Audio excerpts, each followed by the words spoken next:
Welcome back to AP U.S. History. This is Chapter 26. We're talking about the Cold War.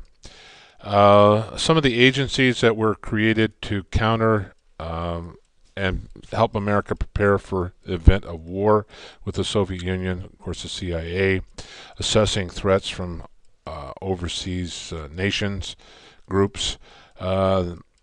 The NSA, the National Security Council, advising the president on what kind of policy to pursue to protect the American people. The Voice of America was created to beam in radio broadcasts. Of course, they were jammed frequently, and they had to change their frequency to allow these broadcasts to get into the Eastern Bloc and Soviet Union so people would hear what was going on in the world, because radio and television and newspapers, magazines were censored in communist countries. The Atomic Energy Commission was founded, which gave the president sole control over nuclear weapons and also control the spread of nuclear weapons.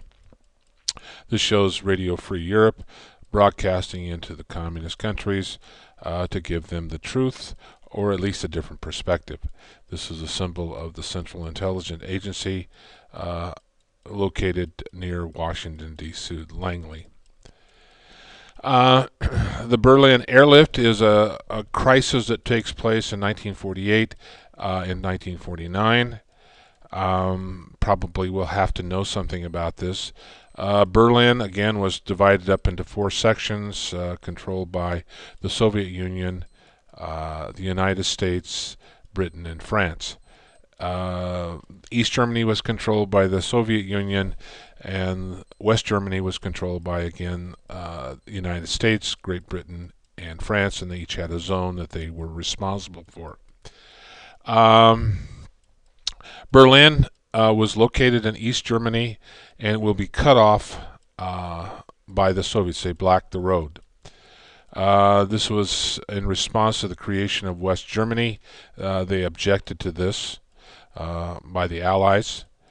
To get supplies to the people in West Berlin, Truman orders an airlift because they can't use the roads.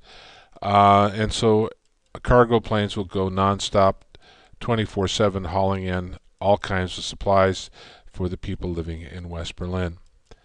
Many thought that World War III was inevitable because of this airlift. One slight mistake and it might trigger a war. If someone shot down a plane, or it crashed, or some mishap, although there weren't any, and it seemed to run pretty smoothly.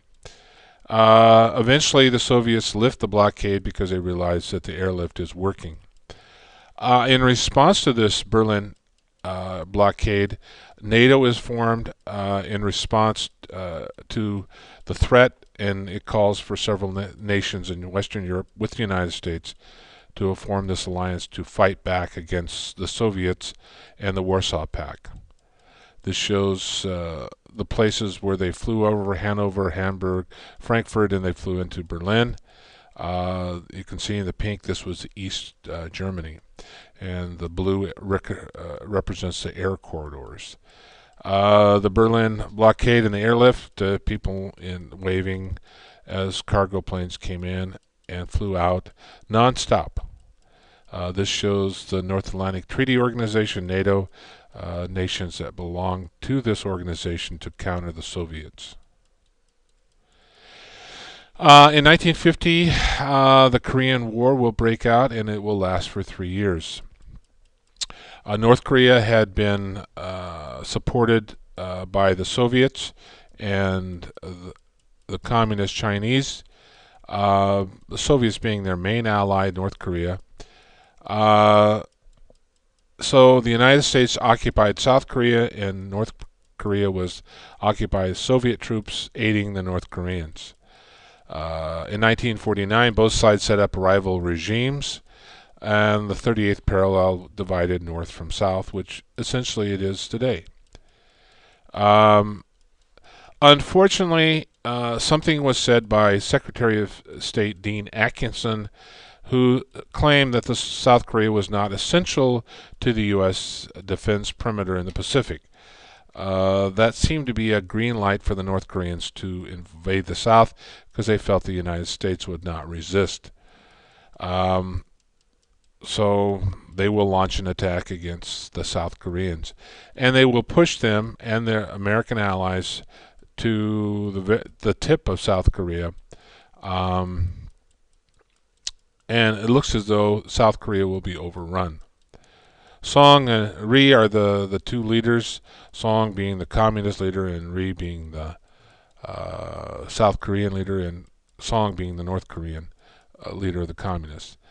Truman called this a police action rather than calling it a war.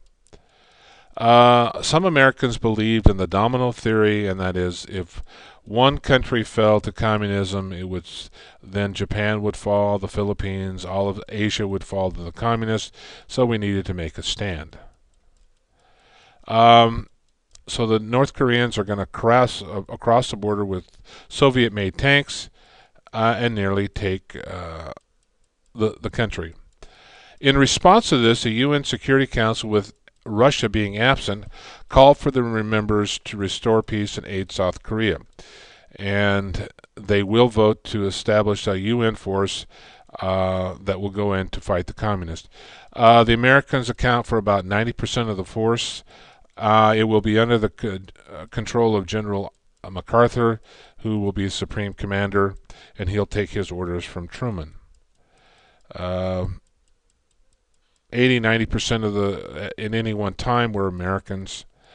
Eventually, MacArthur will launch a surprise attack at Incheon, which is a few miles, about 30 miles from Seoul, and it will be successful.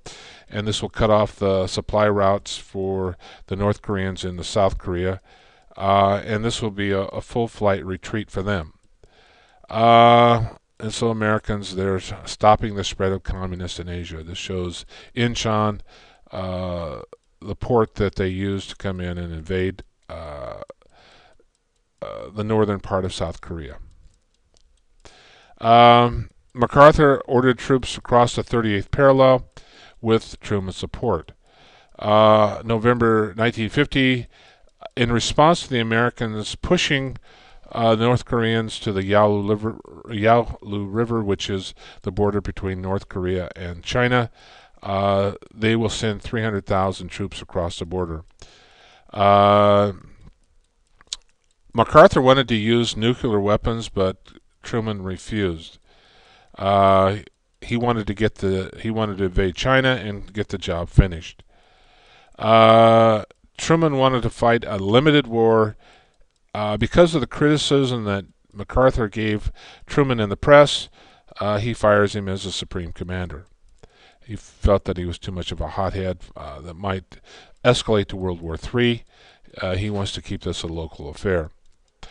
As early as 1951, negotiations will start, and it will be a 2-year process. Neither side is going to gain much ground in the 2 years. Finally, a ceasefire is called in 1953, which still exists today. This was not a peace treaty. This was just a ceasefire. Hostilities still continue today in South Korea. America has a number of troops, 50,000 troops stationed there, and has been since 1953 to keep the North from invading the South. And occasionally the North flexes its muscles and fires a missile into the bay or fires rounds into South Korea. But to this point, they have not attacked South Korea. These show some of the dead Chinese soldiers who come across the border in 1950. They initially pushed the Americans back, and eventually we will hold the line above Seoul, Korea, and then sign a ceasefire. As far as Truman's first term as president, he will continue a lot of the policies that were started by FDR. The Taft-Hartley Act is passed in 1947, and this was passed over Truman's veto. The conservative response to powerful unions. This was supposed to curb the effects of unions in the United States, but the Republicans will win Congress in 1946, and they will get this act passed through. And this comes up with the right to work laws, which say you don't have to belong to unions in order to work there. In 1946, over 4 million workers went on a strike demanding higher wages. This shut down the auto, steel, railroads, and shipping industry ensued. Much of the strike activity was led by John L. Lewis, who pushed for higher wages and better working conditions and a pension plan. So there were numerous strikes during this period. Provisions of the Act that call for a 90-day cooling off period for strikers. Outlaw closed shops, that is, this is a blow to unions because a closed shop means that you have to belong to the union before you can be hired at the business. By 1954, 15 states had passed the right to work laws that simply said that it outlawed union shops, that is, this type of shop forced new workers to join the union after the probation period, and essentially you don't have to do that in 15 states. Civil rights gains by the African Americans, there were some, but not as much as needed to be. African Americans are still treated like second-class citizens. In 1946, Truman creates a Committee on Civil Rights to see what can be done to advance the cause of African Americans. So he intends to improve things in America. The committee published to secure these rights, called for desegregation of American society, stopped lynching and passed anti-lynching. We should have anti-lynching regulations or legislation, and the end to poll taxes to make it a fairer playing field for African Americans.